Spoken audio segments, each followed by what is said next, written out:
আমরা যখন চকলেট দিয়ে টপার বানাই অনেক সময় দেখা যায়, অনেক সময় না বেশিরভাগ সময় দেখা যায় যে চকলেট টপার বানানোর সময় চকলেটগুলো নষ্ট হয়। কিন্তু যখন আমরা কোনো বাটিতে চকলেট মেল্ট করে টপার বানাতে চাই, যখন টপারটা বানানোর জন্য এই মোল্ডে ঢালি আর কি চারদিকে পড়ে যায়, তো সেক্ষেত্রে দেখা যায় অনেক সময় চকলেট কিন্তু নষ্ট হয়। সেক্ষেত্রে আমরা যদি এভাবে পাইপিং ব্যাগে চকলেটটা মেল্ট করে নিয়ে টপারগুলো বানাই বা মোল্ড এভাবে ঢালি, তাহলে কিন্তু কোনো রকম চকলেট নষ্ট হবে না। দেখুন চারপাশে কিন্তু পড়ে যাচ্ছে না। আপনারা একটু কেয়ারফুলি করবেন, তাহলে আর চকলেটগুলো নষ্ট হবে না। আমি একটু তাড়াহুড়োর মধ্যে করতেছিলাম, এই জন্য একটু সাইড হয়ে যাচ্ছিল। আমার এখানে 2টা চকলেট টপারের প্রয়োজন ছিল, বাট আমি বাকি বাড়তিগুলো করে নিয়েছি। যে আমার ছেলে আছে, ছেলে খাবে, এই জন্য আমার ছেলে চকলেট খেতে খুবই পছন্দ করে।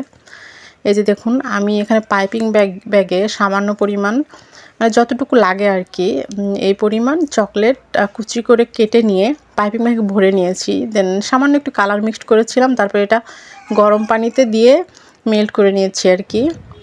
তারপরে চকলেট যে মোল্ড আছে, এই মোল্ডের ভিতর পাইপিং ব্যাগ দিয়ে এভাবে আস্তে করে একটু ট্যাপ করে নিয়ে ডিপ ফ্রিজে হোক, যদি খুব বেশি তাড়াহুড়ো থাকে সামান্য একটু ডিপ ফ্রিজে রেখে দিলেই খুব সুন্দরভাবে চকলেট টপার তৈরি হয়ে যাবে। আর যদি হাতে একটু টাইম থাকে তাহলে আপনারা দেখা যাবে যে নর্মাল ফ্রিজে একটু 10 মিনিট বা 15 মিনিট টাইম ধরে রেখে দিলে হয়ে যাবে। এই যে হয়ে গেছে দেখুন। এই ভিডিওটা একটু সাইড হয়ে গেছে, আমি তাড়াহুড়োতে ক্যামেরাটা মানে সেট করতে পারিনি আর কি, খেয়াল করিনি।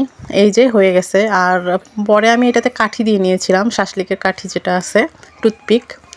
আপনারা এভাবে করে নিতে পারবেন খুব সহজে। দেখুন কি সুন্দর টপার তৈরি হয়ে গেছে কিন্তু।